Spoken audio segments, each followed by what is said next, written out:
Espers are humans who possess extraordinary senses and special abilities, while guides act as their support, forming a duo tasked with maintaining balance and carrying out dangerous missions.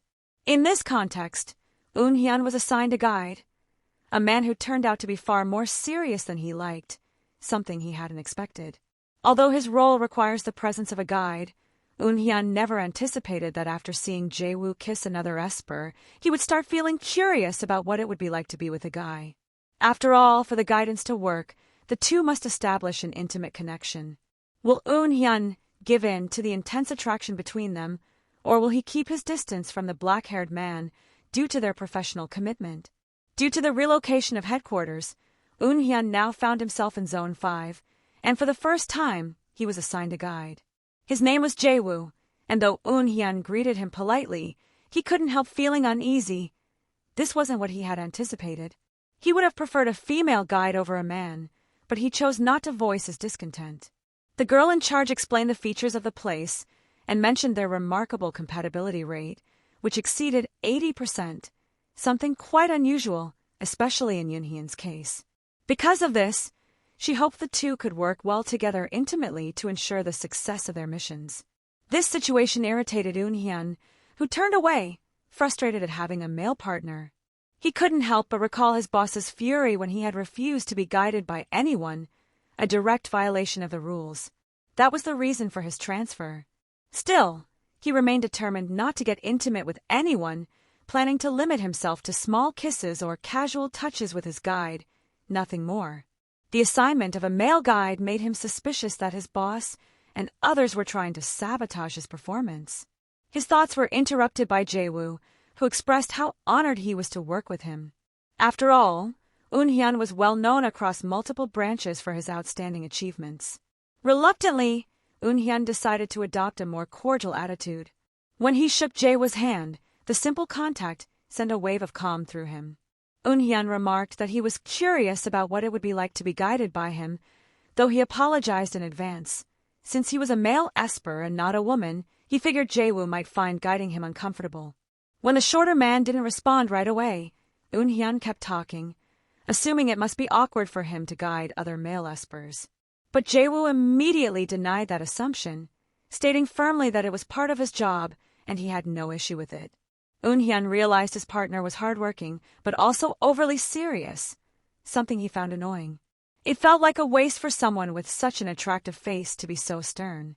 Though he knew he shouldn't get distracted by those thoughts, his main goal was to improve his performance at the new branch. Later, he ran into his guide in one of the hallways but saw him kissing another Esper outside work hours.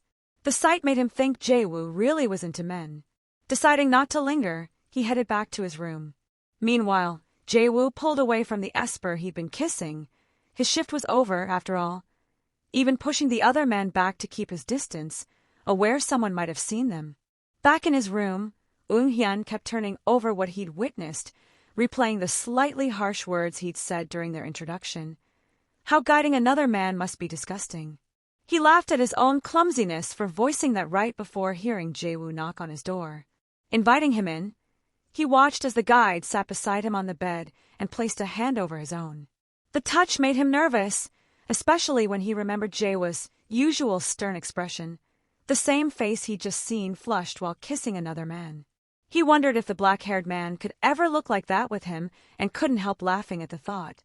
Days later, during a mission, Eun-hyun barely escaped with his life.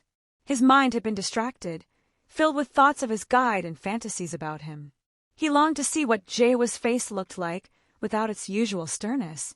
But this distraction led to strange dreams, which confused him. He'd never been attracted to men before except for Jae-woo. His lack of focus cost him dearly. He failed to notice a monster approaching from behind and took a surprise attack. When Jae-woo heard what happened, he rushed to Eun-hyun's room, only to find the white-haired Esper calmly resting in bed. This relieved the black-haired guide.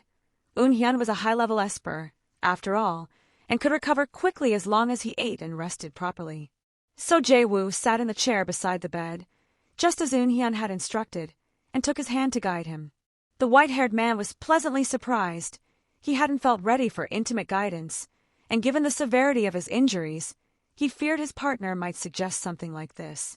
Then, The taller man noticed the cuts on Jae-woo's lips and asked, "Can't you guide me with a kiss?" He mentioned that he'd seen his guide help another esper that way before, so there was no reason to refuse. Jae-woo hesitated. "Wouldn't that make you uncomfortable?" he asked, recalling how Eun-hyun had once insisted he'd prefer a female partner. But the white-haired man just scoffed. "I'm in no position to be picky right now," he said. "Besides, a kiss would work better than just holding hands." Finally, Jae-woo gave in. He stood up, leaned in, and brushed their lips together. Though it was barely more than a graze, the brief contact left Eun-hyun stunned by the intense chemistry between them.